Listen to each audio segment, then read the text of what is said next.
మళ్ళీ praise lord అండి.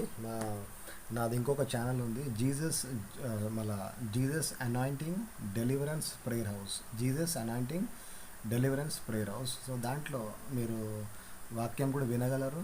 మళ్ళీ దాంట్లో నేను యాక్టివ్ ఉంటానండి. ఈ ఛానల్లో కొంచెం తక్ ఈ ఒక ఛానల్లో తక్కువ, కానీ జీసస్ అనాయింటింగ్ డెలివరెన్స్ ప్రేయర్ హౌస్లో యాక్టివ్ ఉంటాను. మెసేజెస్ మీరు చూడండి, సబ్స్క్రైబ్ చేయండి. తర్వాత విర్జీనియా అమెరికాలో ఒక భాగం, అమెరికాలో ఒక ప్రాంతం విర్జీనియా, న్యూ జెర్సీలో ఏదో జరుగుతుందని దేవుడు నా ద్వారా మాట్లాడిండు. అది మీరు Jesus anointing deliverance prayer house subscribe చేస్తే దాంట్లో మీరు చూస్తారు. గ్రీన్ షర్ట్ వేసుకొని నేను మాట్లాడాను, మీరు చూస్తారు అది. సో కాబట్టి మీరు యూట్యూబ్లో విర్జీనియా ఏమవుతుంది, వాట్స్ హ్యాపెనింగ్ అని న్యూస్ కొడితే మీకు కనబడుతుంది అక్కడ ఏం జరిగింది అని.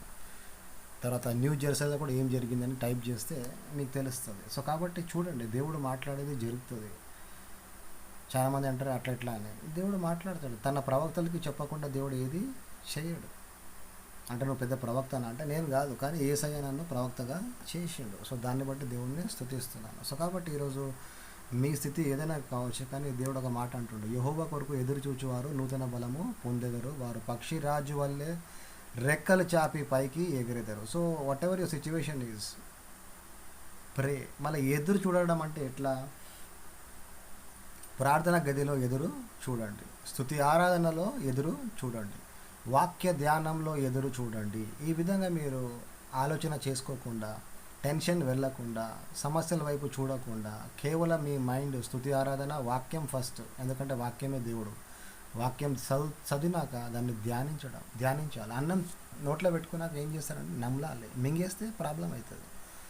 సో వాక్యాన్ని చదువుతుండ్రంటే అన్నం నోట్లో పెట్టుకుంటుండ్రు, మరి ధ్యానించాలి కదా, మేము దాన్ని నమలాలి కదా. ధ్యానించండి. ధ్యానించినప్పుడు మీరు శక్తి, ఆత్మబలము పొందుతారు. సో కాబట్టి వాక్యాన్ని దివారాత్రం ధ్యానించేవాడు ధన్యుడు. చదివేవాడు కాదు. అంటే చదవద్దా? చదవాలి. దివారాత్రం చదవలేమండి, ధ్యానించాలి. సో కాబట్టి కొంచెం చదివినాక దాన్ని ధ్యానించినప్పుడు తప్పకుండా గొప్ప కార్యాలు చూస్తారు. తర్వాత దేవుణ్ణి ఎక్కువ స్తుతించండి, కునుకకండి, సనగకండి. ఎంత సమస్య వచ్చినా ఎక్కువ స్తుతించండి. ఎక్కువ ప్రాబ్లం వస్తుందా, ఎక్కువ స్తుతించు, ఆరాధించు, పాటలు పాడు, వేరల కోసం ప్రార్థన చేయి. యోబు తన స్నేహితుల కోసం ప్రార్థన చేసినప్పుడు ఈయనకు విడుదల వచ్చిందంట. మీరు కూడా వేరల కోసం ప్రార్థన చేస్తే మీకు విడుదల వస్తుంది.